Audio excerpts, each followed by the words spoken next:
Batting. Hello everyone, once again welcome back to my channel. So subscribe ಮಾಡಿರೋ ಎಲ್ಲ ವ್ಯೂವರ್ಸ್ಗೂ thank you so much ಅಂತ ಹೇಳ್ತಾ ಈ ದಿನ ಇಲ್ಲಿಂದ ಸ್ಟಾರ್ಟ್ ಮಾಡ್ತಾ ಇದ್ದೀನಿ. ಸೊ ಮಾರ್ನಿಂಗೇ ಎದ್ದಿದ ತಕ್ಷಣ ನಾನು ಸ್ವಲ್ಪ ಎಲ್ಲ ರಿಲ್ಯಾಕ್ಸ್ ಆಗಿಬಿಟ್ಟು ನಿಧಾನಕ್ಕೆ ಕೆಲಸ ಸ್ಟಾರ್ಟ್ ಮಾಡಿದ್ದೀನಿ. ಯಾಕಂದರೆ ಇವತ್ತು ಸಂಡೇ, ಸೊ ಎಲ್ಲೂ ಹೋಗೋ ಪ್ಲ್ಯಾನ್ಸು ಇಲ್ಲ. ಸೊ ಮನೆಯಲ್ಲಿ ಫ್ಯಾಮಿಲಿ ಜೊತೆ ಹಾಗೆ ಟೈಮ್ ಸ್ಪೆಂಡ್ ಮಾಡಬೇಕು. ಮತ್ತು ಸ್ವಲ್ಪ ಕೆಲಸಗಳು ಇದೆ, ಹಾಗೆ ಕೆಲಸಗಳು ಮಾಡಿಕೊಂಡು ಫುಲ್ ಫಿನಿಷ್ ಮಾಡಿ ಇವತ್ತು ಡೇ ಫುಲ್ ಮನೆಯಲ್ಲೇ ಇರೋ ಥರ ಪ್ಲ್ಯಾನ್ ಮಾಡ್ತಾಯಿದ್ದೀನಿ.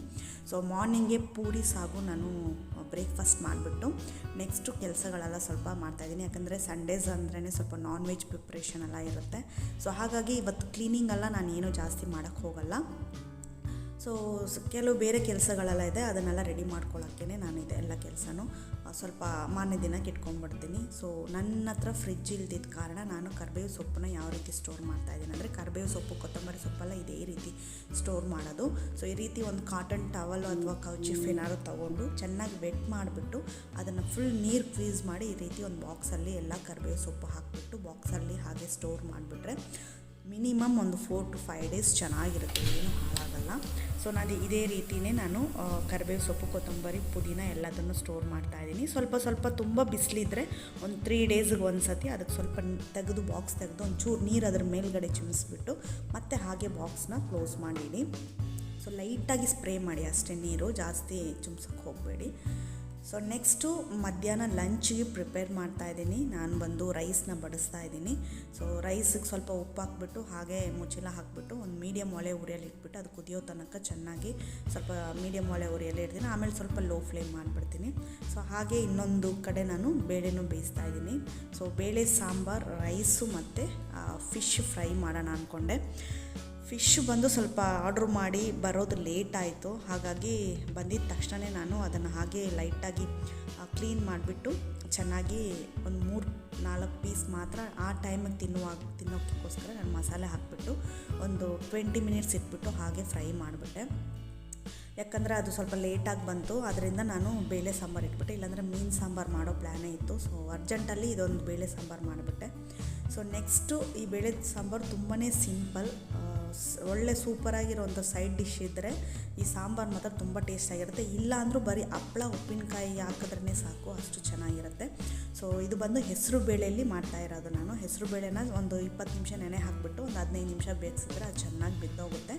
ಸೊ ಬೆಂದಿದ ತಕ್ಷಣ ಅದನ್ನು ಸೈಡಿಗೆ ಎತ್ತಿಟ್ಕೊಂಡ್ಬಿಟ್ಟು ಈ ರೀತಿ ನಾನು ಒಂದು ಫ್ರೈಯಿಂಗ್ ಪ್ಯಾನಲ್ಲಿ ಸ್ವಲ್ಪ ಎಣ್ಣೆ, ಈರುಳ್ಳಿ, ಕರಿಬೇವು ಸೊಪ್ಪು, ಹಸಿಮೆಣಸಿನ್ಕಾಯಿ, ಬೆಳ್ಳುಳ್ಳಿ ಜಜ್ಜಿ ಹಾಕ್ಕೊಂಡಿದ್ದೀನಿ. ಚೆನ್ನಾಗಿ ಫ್ರೈ ಆದಮೇಲೆ ಟೊಮೊಟೊನೂ ಹಾಕಿ ಚೆನ್ನಾಗಿ ಫ್ರೈ ಮಾಡ್ಕೊಂಡಿದ್ದೀನಿ. ಈರುಳ್ಳಿ ಬಂದು ಮೀಡಿಯಮ್ ಸೈಜು 1 ತೊಗೊಂಡಿದ್ದೀನಿ.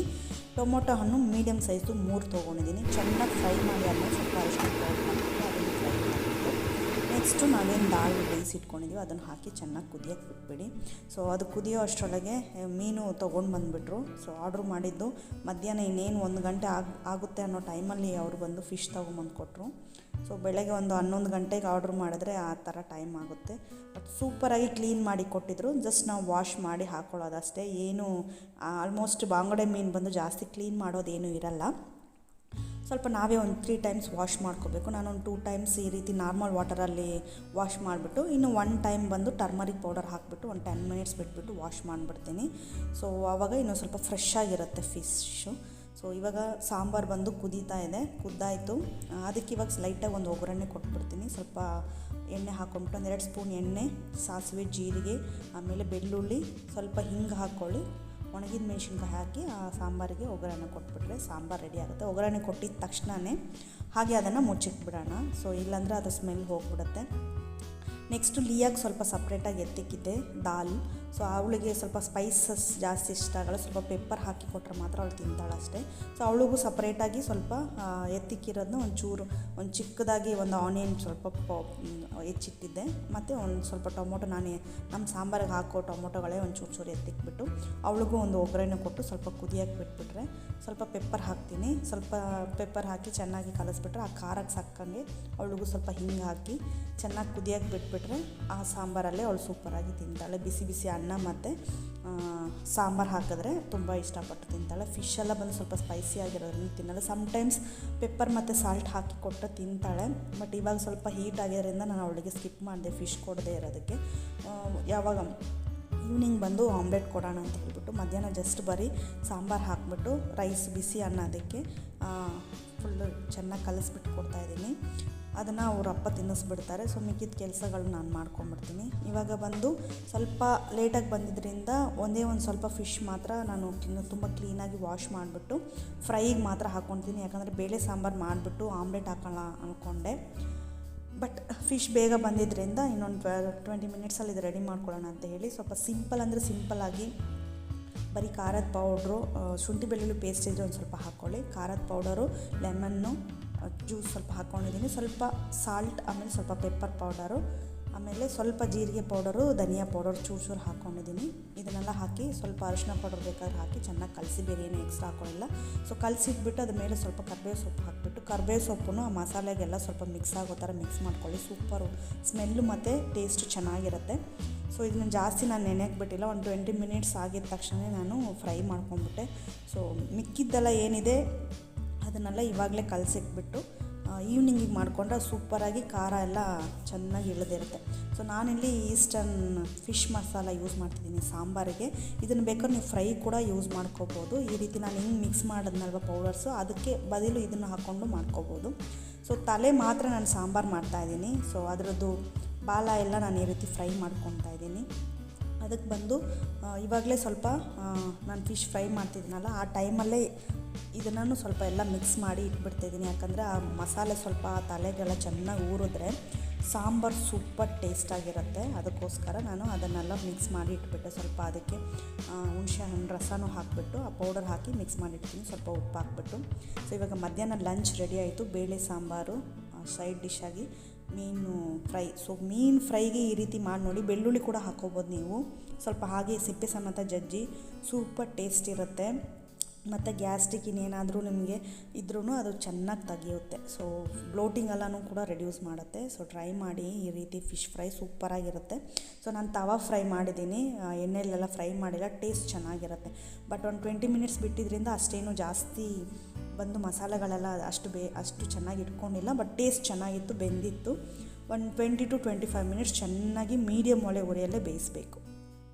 ಸೊ ಮಧ್ಯಾಹ್ನ ಲಂಚ್ ಮುಗಿಸ್ಬಿಟ್ಟು ಸ್ವಲ್ಪ ಹಾಗೆ ಕೆಲಸಗಳಿತ್ತು. ಮತ್ತು ಲಿಯಾಗೆ ಸ್ವಲ್ಪ ಆಟ ಆಡಿಸ್ತಾಯಿದ್ವಿ ಹೊರಗಡೆ ಹೋಗಿ.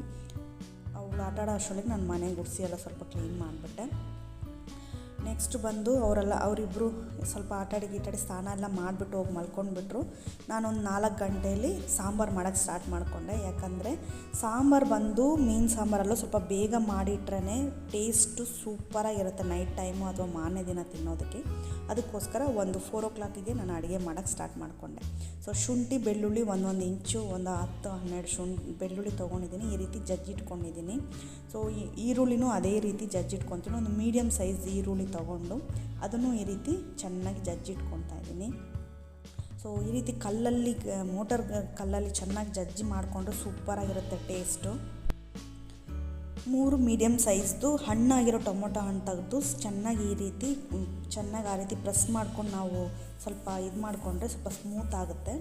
ಸೊ ಯಾಕಂದರೆ ನಾವಿವಾಗ ಕೈಯಲ್ಲೇ ಮಿಕ್ಸಿ ಗ್ರೈಂಡರ್ಗೆ ಯಾವುದೇ ರೀತಿ ಹಾಕ್ಕೊಳ್ತಾ ಇಲ್ಲ, ಕೈಯಲ್ಲೇ ನಾವು ಇದನ್ನು ಸ್ಮ್ಯಾಶ್ ಮಾಡಬೇಕು. ಅದಕ್ಕೋಸ್ಕರ ಎಷ್ಟಾಗುತ್ತೋ ಅಷ್ಟು ಟೊಮೊಟೊನ ನಾನು ಸ್ವಲ್ಪ ಚೆನ್ನಾಗಿ ಈ ರೀತಿ ಮಾಡ್ಕೊಂಡಿದ್ದೀನಿ. ಸೊ ಆವಾಗ ನಮಗೆ ಸ್ವಲ್ಪ ಕೈಗೆ ಸ್ಮೂತಾಗಿ ಆಗುತ್ತೆ.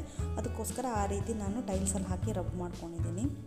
ಇವಾಗ ಟೊಮೊಟೊ 3 ಮೀಡಿಯಮ್ ಸೈಜ್ದು ಹೆಚ್ಚು ಹಾಕ್ಕೊಂಡಿದ್ದೀನಿ. ಯಾವ ಪಾತ್ರೆಗೆ ನಾವು ಸಾಂಬಾರು ಮಾಡ್ತಿದ್ದೀವೋ ಅದೇ ಪಾತ್ರೆಯಲ್ಲಿ ಹಾಕ್ಕೊಳ್ತಾ ಇದ್ದೀನಿ. ಸೊ ಜಜ್ಜಿಟ್ಟಿರೋ ಈರುಳ್ಳಿ ಮೀಡಿಯಮ್ ಸೈಜ್ದು ಒಂದು, ಸ್ವಲ್ಪ ಶುಂಠಿ ಬೆಳ್ಳುಳ್ಳಿ ಏನು ಜಜ್ಜಿಟ್ಟಿದ್ದೀವೋ ಅದನ್ನು ಹಾಕ್ಕೊಳ್ತಿದ್ದೀನಿ. ಕಲ್ಲುಪ್ಪು ಸ್ವಲ್ಪ ಹಾಕ್ಕೊಳ್ತಾ ಇದ್ದೀನಿ. ಸೊ ಈ ರೀತಿ ಮಾಡ್ತೀನಿ. ಎಷ್ಟು ಟೇಸ್ಟಾಗಿರುತ್ತೆ ಅಂದರೆ ಅಷ್ಟು ಟೇಸ್ಟಾಗಿರುತ್ತೆ. ಜೀರಿಗೆ ಪೌಡ್ರು ಸ್ವಲ್ಪ, ಧನಿಯಾ ಪೌಡರು ಸ್ವಲ್ಪ, ಖಾರದ ಪೌಡರು ಸ್ವಲ್ಪ, ಅರಿಶಿನ ಪೌಡ್ರ್ ಬೇಕಂದ್ರೂ ಹಾಕ್ಕೊಳ್ಳಿ. ಸೊ ಮತ್ತು ಸ್ವಲ್ಪ ಪೆಪ್ಪರ್ ಪೌಡರ್ನೂ ಹಾಕೋಂತ ಇದ್ದೀನಿ ನಾನು. ಸೊ ಇವೆಲ್ಲ ಹಾಕಿ ಸ್ವಲ್ಪ ಎಣ್ಣೆನೂ ಹಾಕ್ಕೊಳ್ಳಿ. ಸೊ ಟೇಸ್ಟ್ ಮಾತ್ರ ಸೂಪರಾಗಿರುತ್ತೆ. ಹಸಿಮೆಣಸಿನ್ಕಾಯಿನ ಸ್ವಲ್ಪ ಕಟ್ ಮಾಡಿ ತೊಗೊಂಡಿದ್ದೀನಿ, ಇಲ್ಲ ಜಜ್ಜಿನೂ ತೊಗೊಳ್ಬೋದು. ನಾನು ಕಟ್ ಮಾಡ್ಕೊಂಡಿದ್ದೀನಿ. ಕರಿಬೇವು ಸೊಪ್ಪು ಸ್ವಲ್ಪ ಹಾಕ್ಕೊತಿದ್ದೀನಿ. ಆಮೇಲೆ ಸ್ವಲ್ಪ ಎಣ್ಣೆ ಹಾಕ್ಕೊಂಡು ಹುಣಸೆ ಹುಳಿ ಸ್ವಲ್ಪ ರಸ ಇಟ್ಟಿದ್ದೆ. ಫಸ್ಟ್ ಸ್ವಲ್ಪ ಬಂದು ಮೀನು ಕಲಿಸ್ಬೇಕಾದ್ರೆ ಹಾಕ್ಕೊಂಡೆ, ಇನ್ನೂ ಸ್ವಲ್ಪ ಬಂದು ಇದಕ್ಕೆ ಹಾಕ್ಕೊಂಡಿದ್ದೀನಿ. ಸೊ ಒಂದು 4 ಸ್ಪೂನು ನಾನು ಈಸ್ಟರ್ನ್ ಫಿಶ್ ಮಸಾಲ ಪೌಡರ್ನ ಏನು ಮಾಡಿದ್ದೀನಿ ಅಂದರೆ ಸ್ವಲ್ಪ ಚೆನ್ನಾಗಿ ತವಾದಲ್ಲಿ ಒಂದು ಮಿನಿಮಮ್ ಒಂದು 1/2 ಸೆಕೆಂಡ್ಸ್ ಅಂದರೆ ಒಂದು ಅರ್ಧ ನಿಮಿಷ ಚೆನ್ನಾಗಿ ಅದನ್ನು ರೋಸ್ಟ್ ಮಾಡ್ಕೊಂಡಿದ್ದೀನಿ. ಸೀದು ಹೋಗೋಕ್ಕೆ ಬಿಟ್ಬಿಡಬೇಡಿ, ಕೆಟ್ಟದಾಗ ಆಗೋಗುತ್ತೆ ಸಾಂಬಾರು. ಸೊ ಅದು ಚೂರು ಲೈಟಾಗಿ ಕಲರ್ ಚೇಂಜ್ ಆಗಿದ ತಕ್ಷಣವೇ ತಗೊಂಡ್ಬಿಟ್ಟು ಅದನ್ನು ಮಿಕ್ಸ್ ಮಾಡಿ ಈ ರೀತಿ ಕೈಯಲ್ಲೇ ಇಚ್ಚಿಕ್ಬೇಕು. ಅಂದರೆ ಚೆನ್ನಾಗಿ ಇದನ್ನು ಕಲಿಸ್ಕೊಳ್ಳಿ, ಆವಾಗ ಚೆನ್ನಾಗಿ ಟೇಸ್ಟ್ ಬರುತ್ತೆ. ನೀವು ಎಷ್ಟು ಚೆನ್ನಾಗಿ ಅದನ್ನು ಮಿಕ್ಸ್ ಮಾಡ್ತೀರೋ ಕೈಯಲ್ಲಿ ಅಷ್ಟು ಟೇಸ್ಟ್ ಚೆನ್ನಾಗಿರುತ್ತೆ. ಸೊ ಅದರಲ್ಲೇ ನಾನೇನು ಮಾಡ್ತಾಯಿದ್ದೀನಿ, ಮೀನು ತಲೆಗಳನ್ನೆಲ್ಲ ತೆಗೆದು ಹಾಕ್ಕೊಳ್ತಾ ಇದ್ದೀನಿ. ಸೊ ಈ ರೆಸಿಪಿ ಟ್ರೈ ಮಾಡಿ. ಬಾಯ್ಲ್ಡ್ ರೈಸ್ಗೆಲ್ಲ ಸೂಪರಾಗಿರುತ್ತೆ, ರೊಟ್ಟಿ, ದೋಸೆ, ಚಪಾತಿ, ರೈಸ್ ಎಲ್ಲದಕ್ಕೂ ಚೆನ್ನಾಗಿರುತ್ತೆ. ಇವಾಗ ಸ್ವಲ್ಪ ಅರಿಶಿಣದ ಪೌಡರ್ ಮತ್ತು ಹುಣಸೆ ಹುಳಿ ಈ ರೀತಿ ಕೈಯಲ್ಲಿ ಚೆನ್ನಾಗಿ ವಾಶ್ ಮಾಡ್ಕೊಳ್ಳಿ, ಆವಾಗ ಸ್ವಲ್ಪ ಖಾರ ಕೈಯೆಲ್ಲ ಕರೆಕ್ಟಾಗುತ್ತೆ. ಸೊ ಇದೆಲ್ಲ ಮಾಡೋ ಅಷ್ಟರೊಳಗೆ ಅವರೆಲ್ಲ ಎದ್ಬಿಟ್ರು. ಅವರೊಂದು 2:15 ಮಲಗಿಬಿಟ್ಟು 5 ಗಂಟೆಗೆ ಒಂದು 10 ನಿಮಿಷ ಇರಬೇಕಾದ್ರೆ ಎದ್ದಿದ್ದಾರೆ. ಸೊ ಸ್ವಲ್ಪ ಕಾಫಿ ಮಾಡೋಣ ಅಂತ ಹೇಳಿ ನಾನು ಕಾಫಿ ಮಾಡೋದಕ್ಕೆ ರೆಡಿ ಮಾಡ್ತಾಯಿದ್ದೀನಿ. ಎದ್ದು ಬೆಡ್ಡಲ್ಲೇ ಕೂತ್ಕೊಂಡು ಮಾತಾಡ್ತಿದ್ದಾರೆ ಅಪ್ಪನೂ ಮಗಳು. ಯಾಕಂದರೆ ತುಂಬ ಅವ್ರ ಅಪ್ಪ ಇರಬೇಕಾದ್ರೆ ನಮ್ಮನ್ನು ಯಾರನ್ನೂ ಕೇರ್ ಮಾಡಲ್ಲ ಅವಳು, ಅವ್ರ ಅಪ್ಪನ ಜೊತೆನೇ ಟೈಮ್ ಜಾಸ್ತಿ ಸ್ಪೆಂಡ್ ಮಾಡ್ತಾ ಇರ್ತಾಳೆ. ಸೊ ಅವ್ರು ಬರೋ ಅಷ್ಟರೊಳಗೆ ಒಂದು ಕಾಫಿ ಮಾಡಿಬಿಡೋಣ ಅಂತ ಹೇಳಿ ಕಾಫಿಗೆ ಇಟ್ಬಿಟ್ಟೆ. ಸೊ ಸಾಂಬಾರು ಬಂದು ತುಂಬ ಮೀಡಿಯಮ್ ಒಲೆ ಉರಿಯಲ್ಲಿ ಕುದಿಯೋಕೆ ಇಟ್ಟಿದ್ದೀನಿ ಅಷ್ಟೇ. ಜಸ್ಟ್ ಒಂದು ಸ್ವಲ್ಪ ಈ ರೀತಿ ಒಂದು ಕುದಿ ಬಂದಿದ ತಕ್ಷಣ ಆಫ್ ಮಾಡಿಟ್ಬಿಡಿ. ಅದು ಯಾಕಂದರೆ ಜಾಸ್ತಿ ಕುದಿಸ್ಬಿಟ್ಟು ಮತ್ತು ನೀವು ಆ ಟೈಮಲ್ಲಿ ತಿನ್ನೋ ಟೈಮಲ್ಲಿ ಬಂದು ಭಾರಿ ಏನಾಗುತ್ತೆ, ಫುಲ್ ಮೀನೆಲ್ಲ ಬೆಂದೋಗುತ್ತೆ. ನಾನು ಆ ರೀತಿ ಒಂದು ಕುದಿ ಬಂದುಬಿಟ್ರೆ ಇಟ್ಬಿಡ್ತೀನಿ, ಮತ್ತು ಆ ಮಸಾಲ ಎಲ್ಲ ಚೆನ್ನಾಗಿ ಅದಕ್ಕೆ ಹಿಡಿಯುತ್ತೆ ಆ ಬಿಸಿಯಲ್ಲೇ. ಸೊ ಇನ್ನೇನು ತಿನ್ನಬೇಕಾದ್ರೆ ಚೆನ್ನಾಗಿ ಕುದಿಸ್ಬಿಟ್ಟು ಒಗ್ಗರಣೆ ಕೊಟ್ಬಿಟ್ಟು ತಿಂದಿದ್ರೆ ಸೂಪರ್ ಟೇಸ್ಟಾಗಿ ಮೀನು ಸಾಂಬಾರು ರೆಡಿ ಆಗುತ್ತೆ. ಸೊ ಅವ್ರು ಮಲ್ಕೊಂಡಿದ್ದಾರೆ ಅಂತೇಳಿ ಅಷ್ಟರಲ್ಲಿ ನಾನು ಶಾಪಿಗೆ ಹೋಗ್ಬಿಟ್ಟು ಸ್ವಲ್ಪ ಬೇಕಾಗಿರೋದನ್ನೆಲ್ಲ ಪರ್ಚೇಸ್ ಮಾಡ್ಕೊಂಡು ಬಂದೆ. ಸೊ ಮನೆಗೆ ಅವಳನ್ನು ಕರ್ಕೊಂಡು ಹೋದರೆ ಅವಳು ಏನಾದರೂ ಒಂದು ತೊಗೊಂಡು ಬರ್ತಾಳೆ. ಅದಕ್ಕೋಸ್ಕರ ಡೈಲಿ ಏನಾದರೂ ಒಂದು ಬೇಕೇ ಬೇಕು. ಸೊ ಹಾಗಾಗಿ ನಾನೇ ಶಾಪಿಗೆ ಆರ್ಡ್ರ್ ಮಾಡಿದರೆ ಅವರೇ ತಂದು ಕೊಡ್ತಾರೆ, ಬಟ್ ನಾನೇ ಶಾಪಿಗೆ ಹೋಗ್ಬಿಟ್ಟು ಏನಾದರೂ ಫ್ರೆಶ್ ಆಗಿದ್ದರೆ ತೊಗೊಂಬರೋಣ ಅಂಥೇಳಿ ಹೋಗಿ ತೊಗೊಂಡು ಬಂದಿದ್ದೀನಿ. ಜಸ್ಟ್ ಸ್ವಲ್ಪ ತರಕಾರಿ ತೊಗೊಂಡು ಬಂದಿದ್ದೀನಿ. ಆಮೇಲೆ ಬ್ರೆಡ್ಡು, ಮಶ್ರೂಮು ಮಾರನೇ ದಿನಕ್ಕೆ ಇವತ್ತೇ ನಾನು ರೆಡಿ ಮಾಡ್ಕೊಂಡ್ಬಿಡ್ತೀನಿ. ಯಾಕಂದರೆ ನಾಳೆಗೆ ಅರಿಬಿರಿಯಲ್ಲಿ ಹೋಗಿ ಏನೂ ಪರ್ಚೇಸ್ ಮಾಡೋಕ್ಕಾಗಲ್ಲ. ಮಂಡೇ ಅವ್ರಿಗೆ ಅಡುಗೆ ಮಾಡೋದು ಅದು ಇದು ಇರುತ್ತೆ, ಅದಕ್ಕೋಸ್ಕರ ಇವತ್ತೇ ನಾಳೆದಕ್ಕೂ ರೆಡಿ ಮಾಡಿ ಇಟ್ಕೊಂಡ್ಬಿಡ್ತೀನಿ. ಸೊ ಹಾಲು ಕುದಿಯೋಕ್ಕೆ ಸ್ಟಾರ್ಟ್ ಆಗಿದ ತಕ್ಷಣವೇ ನಾನು ಅವ್ರನ್ನ ಎಬ್ಸ್ತಾ ಇರ್ತೀನಿ, ಬನ್ನಿ ಎದ್ದು ಬನ್ನಿ ಅಂತ. ಸೊ ಎದ್ದು ಬಂದು ಒಂದು ಲೆವೆಲಿಗೆ ಕುತ್ಕೊಂಡಾಯಿತು. ಸೊ ಕಾಫಿನೂ ಪ್ರಿಪೇರ್ ಮಾಡಿದೆ. ಯಾವ ರೀತಿ ಕಾಫಿ ಮಾಡ್ತೀನಿ ಅನ್ನೋದು ನಾನು ಮುಂಚಿನ ವೀಡಿಯೋದೆಲ್ಲ ಶೇರ್ ಮಾಡಿದ್ದೀನಿ. ಸೂಪರ್ ಟೇಸ್ಟಾಗಿ ಕಾಫಿ ಕುಡಿದ್ಬಿಟ್ಟು ರಿಫ್ರೆಶ್ ಆಗಿಬಿಟ್ಟು ನಾವು ಸ್ವಲ್ಪ ಹಾಗೆ ಲೈಟಾಗಿ ವಾಕಿಂಗ್ ಹೋಗೋಣ ಅಂತ ಹೇಳಿ ನಮ್ಮ ಅಪಾರ್ಟ್ಮೆಂಟ್ ಸುತ್ತೋದಕ್ಕೆ ಹೊರಟ್ಬಿಟ್ವಿ. ಸೊ ಒಂದು ಸ್ವಲ್ಪ ಹೋಗ್ಬಿಟ್ಟು ಎಲ್ಲ ಪ್ಲೇಸಲ್ಲೂ ಚೂರು ಟೈಮ್ ಸ್ವಲ್ಪ ಸ್ಪೆಂಡ್ ಮಾಡ್ತೀವಿ.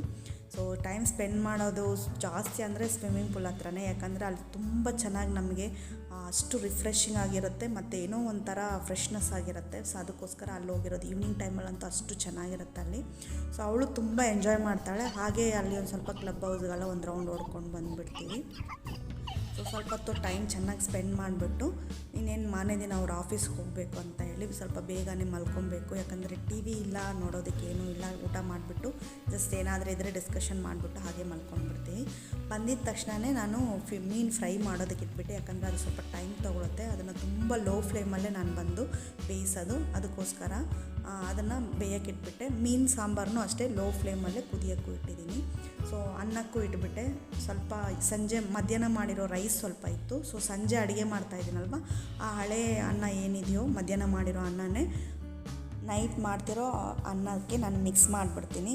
ಸೊ ಅದೇನು ಮಾಡಬೇಕಂದ್ರೆ, ಇನ್ನೇನು ಬಡಿಸ್ತಾ ಇದ್ದೀರಾ, ಅನ್ನ ರೆಡಿ ಆಯಿತು ಬಡಿಸ್ತಾ ಇದ್ದೀರಾ ಅನ್ನೋ ಟೈಮಲ್ಲಿ ನೋಡಿ, ಇವಾಗ ಇದು ಮಧ್ಯಾಹ್ನದು ಸ್ವಲ್ಪ ಉಳಿದಿರೋದು, ಇದನ್ನು ತೆಗೆದುಬಿಟ್ಟು ನಾವು ಅದಕ್ಕೆ ಹಾಕ್ಕೊಂಡು ಬಿಡಬೇಕಷ್ಟೆ. ಸೊ ಆವಾಗ ನಮಗೆ ಮಧ್ಯಾಹ್ನದು ತಂಗ್ಳನ್ನು ತಿನ್ನಬೇಕಾದ ಅವಶ್ಯಕತೆ ಇರಲ್ಲ. ಸೊ ಅದು ತುಂಬ ಚೆನ್ನಾಗಿ ಬಿಸಿಯಾಗಿರುತ್ತೆ. ಹಾಗೆ ಬಡಿಸ್ಬಿಟ್ರೆ ಚೆನ್ನಾಗಿ ಉದುರಾಗಿ ರೈಸು ರೆಡಿ ಆಗಿಬಿಡುತ್ತೆ. ಬಟ್ ಆವತ್ತೇ ಮುಗಿಸ್ಬಿಡ್ಬೇಕು. ಮಾರನೇ ದಿನಕ್ಕೆಲ್ಲ ಬಿಟ್ಟರೆ ಸ್ವಲ್ಪ ನೀರು ಬಿಟ್ಟಂಗಿರುತ್ತೆ. ಇಲ್ಲ ಮಳೆಗಾಲ ಅಂದರೆ ಸ್ವಲ್ಪ ಚೆನ್ನಾಗೇ ಇರುತ್ತೆ, ನೆಕ್ಸ್ಟ್ ಡೇಗೂ ಚೆನ್ನಾಗಿರುತ್ತೆ. ಸೊ ನೆಕ್ಸ್ಟು ಮೀನು ಸಾಂಬಾರನ್ನ ಚೆನ್ನಾಗಿ ಕುದಿಯೋಕ್ಕೆ ಬಿಟ್ಬಿಟ್ಟೆ. ಮೀಡಿಯಮ್ ಅಂದರೆ ಲೋ ಫ್ಲೇಮಲ್ಲೇ ಕುದಿಯೋಕ್ಕೆ ಬಿಟ್ಬಿಟ್ಟು ಅದಕ್ಕೊಂದು ಒಗ್ಗರಣೆ ಕೊಡ್ತಾಯಿದ್ದೀನಿ. ಇದು ಆಪ್ಷನಲ್ ಅಷ್ಟೇ. ಸೊ ಒಗ್ಗರಣೆ ಕೊಟ್ಟರೆ ಟೇಸ್ಟಾಗಿರುತ್ತೆ, ಒಗ್ಗರಣೆ ಕೊಡ್ತಾಯಿದ್ದೀನಿ. ಜಸ್ಟ್ ಈರುಳ್ಳಿ, ಬೆಳ್ಳುಳ್ಳಿ ಜಜ್ಜಿ ಹಾಕ್ಕೊಂಡಿದ್ದೀನಿ, ಕರಿಬೇವು ಸೊಪ್ಪು, ಸ್ವಲ್ಪ ಎಣ್ಣೆ, ಸಾಸಿವೆ ಹಾಕ್ಕೊಂಡಿದ್ದೀನಿ. ಸೊ ರೈಸ್ ನೋಡಿ ಬಡಿಸಿ ತೊಗೊಂಡಿದ್ದೀನಿ, ಎಷ್ಟು ಉದುರಾಗಿ ಸೂಪರಾಗಿ ಬಂದಿದೆ ಅಂತ. ಸೊ ಬಿಸಿ ಬಿಸಿಯಾದ ಅನ್ನ ರೆಡಿ ಆಯಿತು. ಲಿಯಾಗೂ ಹಾಗೆ ತಿನ್ನಿಸ್ಬಿಟ್ಟು ಆಮೇಲೆ ನಾವು ಊಟ ಮಾಡೋದಕ್ಕೆ ರೆಡಿ ಆಗ್ತೀವಿ. ಅವಳು ಸ್ವಲ್ಪ ಹೊಟ್ಟೆ ಹಸಿ ಅಂತಿದ್ಲು, ಯಾಕಂದರೆ ಸ್ವಲ್ಪ ಹೊರಗಡೆ ಎಲ್ಲ ಕರ್ಕೊಂಡೋಗಿ ಬಂದಿದ್ದರಿಂದ ಹೊಟ್ಟೆ ಹಸಿ ಸ್ಟಾರ್ಟ್ ಆಗಿಬಿಟ್ಟಿದೆ ಅವಳಿಗೆ. ಹಾಗಾಗಿ ಅವಳಿಗೆ ಫಸ್ಟು ಊಟ ಮಾಡಿಸ್ಬಿಟ್ಟು ಆಮೇಲೆ ನಾವು ಊಟ ಮಾಡೋದಕ್ಕೆ ರೆಡಿ ಆದ್ವಿ. ಯಾಕಂದರೆ ಮೀನು ಇನ್ನೊಂದು ಸ್ವಲ್ಪ ಲೈಟಾಗಿ ಫ್ರೈ ಆಗ್ತಾನೆ ಇತ್ತು. ಅದೊಂದು ಹಾಫ್ ಆನ್ ಅವರ್ ತಿರುಗಿಸಿ ಹಾಕಿ ಚೆನ್ನಾಗಿ ಡೀಪ್ ಫ್ರೈ ಮಾಡಿದ್ರೆ ಸೂಪರ್ ಟೇಸ್ಟ್ ಇರುತ್ತೆ ಆ ಮೀನು. ಉಪ್ಪು ಖಾರ ಎಲ್ಲ ಸೂಪರಾಗಿ ಇಳಿದಿತ್ತು. ಸೊ ಟೇಸ್ಟ್ ಆಗೋಯ್ತು ನೋಡಿ. ಈ ರೀತಿ ನಾನು ಫ್ರೈ ಮಾಡ್ತೀನಿ. ಸೊ ಅಷ್ಟು ಚೆನ್ನಾಗಿ ಟೇಸ್ಟಾಗಿರುತ್ತೆ. ಮೀನು ಸಾಂಬಾರು ನೈಟಿಗೆ ಬಂದು ಮೀನು ಸಾಂಬಾರು ರೆಡಿ ಆಯಿತು. ಟೇಸ್ಟಿ ಮೀನು ಸಾಂಬಾರು, ಆಮೇಲೆ ರೈಸು, ಮೀನು ಫ್ರೈ. ಸೊ ಇಷ್ಟು ನೈಟದು ಡಿನ್ನರ್. ಟೇಸ್ಟಾಗಿರುತ್ತೆ, ಟ್ರೈ ಮಾಡಿ ನೋಡಿ ಹೇಗೆ ಬಂತು ಅನ್ನೋದನ್ನು ನನಗೆ ಕಮೆಂಟ್ಸಲ್ಲಿ ಹೇಳಿ. ಸೊ ಇವಾಗ ಊಟ ಮುಗಿಸ್ಬಿಟ್ಟು ನಾವು ಹೋಗಿ ರೆಸ್ಟ್ ತೊಗೊಳ್ತೀವಿ. ನೀವು ನಿಮ್ಮ ಮನೇಲಿ ಈ ರೆಸಿಪಿನ ಟ್ರೈ ಮಾಡಿ, ಡಿಫ್ರೆಂಟಾಗಿರುತ್ತೆ ಟೇಸ್ಟು. ಸೊ ಬಾಯ್ಲ್ಡ್ ರೈಸ್ಗೆ ಬೇರೆ ಎಲ್ಲ ರೈಸು ಕೂಡ ತುಂಬ ಟೇಸ್ಟಾಗಿರುತ್ತೆ. ಸೊ ಹಾಗೆ ನನ್ನ ಚಾನಲ್ಗೆ ತುಂಬ ಜನ ಸಪೋರ್ಟ್ ಮಾಡಿದ್ದೀರಾ, ತುಂಬ ಸಬ್ಸ್ಕ್ರೈಬ್ ಮಾಡ್ತಾ ಇದ್ದೀರಾ. Thank you so much. ಇದೇ ಥರ ನನಗೆ ಸಪೋರ್ಟ್ ಮಾಡ್ತಾಯಿರಿ ಅಂತ ಹೇಳ್ತಾ ಈ ವಿಡಿಯೋ ಇಲ್ಲಿಗೆ ಮುಗಿಸ್ತಾ ಇದ್ದೀನಿ. ಸೊ ಈ ವಿಡಿಯೋ ನಿಮಗೆ ಇಷ್ಟ ಆಗಿದ್ದರೆ ಒಂದು ಲೈಕ್ ಕೊಡಿ, ಫ್ಯಾಮಿಲಿ ಫ್ರೆಂಡ್ಸ್ಗೆ ಶೇರ್ ಮಾಡಿ. ನನ್ನ ಚಾನಲ್ಗೆ ಹೊಸಬ್ರಾದರೆ ಸಬ್ಸ್ಕ್ರೈಬ್ ಮಾಡೋದನ್ನ ಮರಿಬೇಡಿ. ನೆಕ್ಸ್ಟ್ ಒಂದು ಸೂಪರ್ ಆಗಿರೋ ವಿಡಿಯೋದಲ್ಲಿ ನಿಮ್ಮನ್ನೆಲ್ಲ ಭೇಟಿ ಮಾಡ್ತೀನಿ. Till then take care. ಒಳ್ಳೆ ಆಹಾರ ತಿನ್ನಿ, ಆರೋಗ್ಯವಾಗಿರಿ. ಬಾಯ್ ಬಾಯ್. ಶುಭರಾತ್ರಿ.